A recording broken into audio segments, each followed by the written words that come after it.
Okay, so I want to say just a few concluding words about utilitarianism and our criminal punishments. And just one thing I think, you know, is that I think utilitarians would say, I'm not a criminologist, I haven't made a systematic study of this stuff, but I suspect that a utilitarian would find that many of our punishments are too harsh. I think a utilitarian would generally think that America errs on the side of making punishments too harsh, right? Why? Because again, you do very rapidly hit this point where you don't get that much more deterrence for being way harsher on criminals.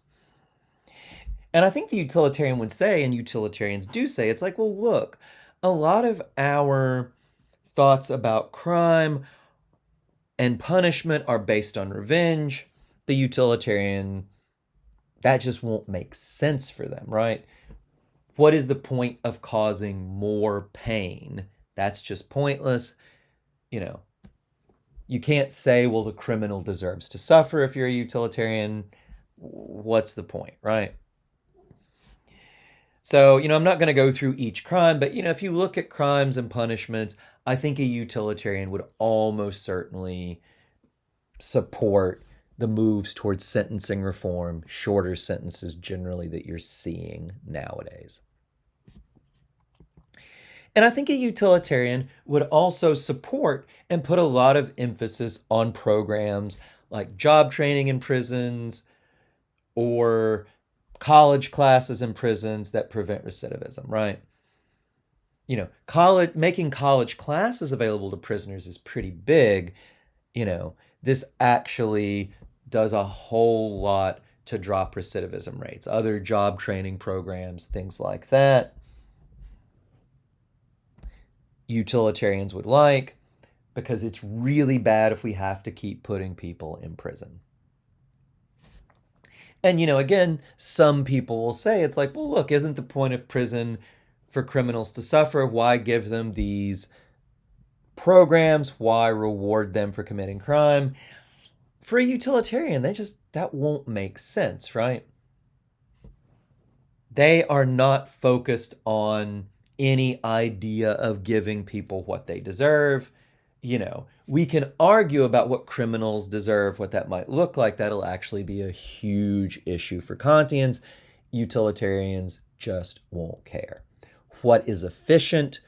What will do the most to prevent crime without us spending money on incarcerating people in the long term? That is all that they care about. One other thing that I'm pretty sure utilitarians would say is that almost certainly say to abolish the death penalty. Historically, some utilitarians have supported it. Mill was hugely pro death penalty. In fact, his enthusiasm for the death penalty is quite honestly creepy. But the idea that a utilitarian should be for the death penalty rests on this idea that the death penalty does a whole lot to deter the crimes it's dished out for, like murder. There's not a lot of evidence that it actually does. States with the death penalty don't have lower crime rates, they don't have lower murder rates. States that have gotten rid of the death penalty, like Illinois and Virginia, have not seen a spike in murders. Granted, these things are always hard to measure because there's national trends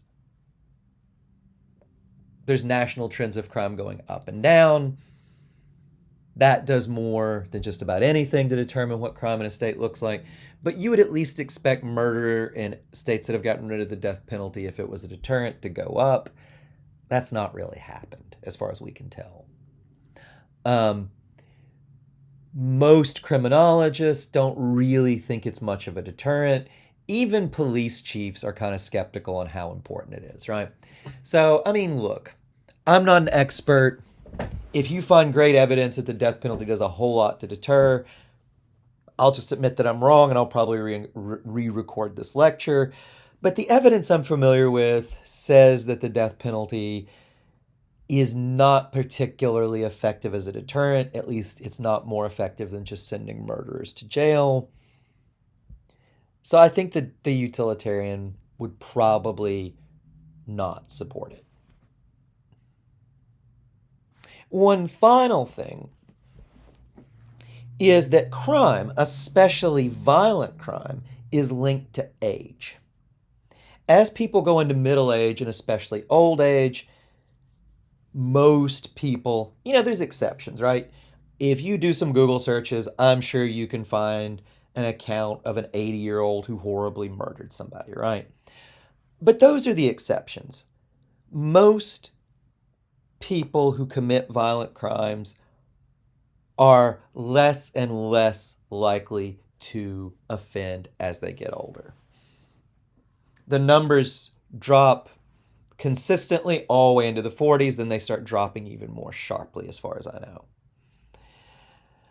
So I think a utilitarian would just say, for people in their 40s or especially their 50s and 60s, they'd probably think about paroling a lot of them, even if they committed pretty horrible crimes, because there's a good chance they've aged out and there's just not much point in keeping them in prison, right?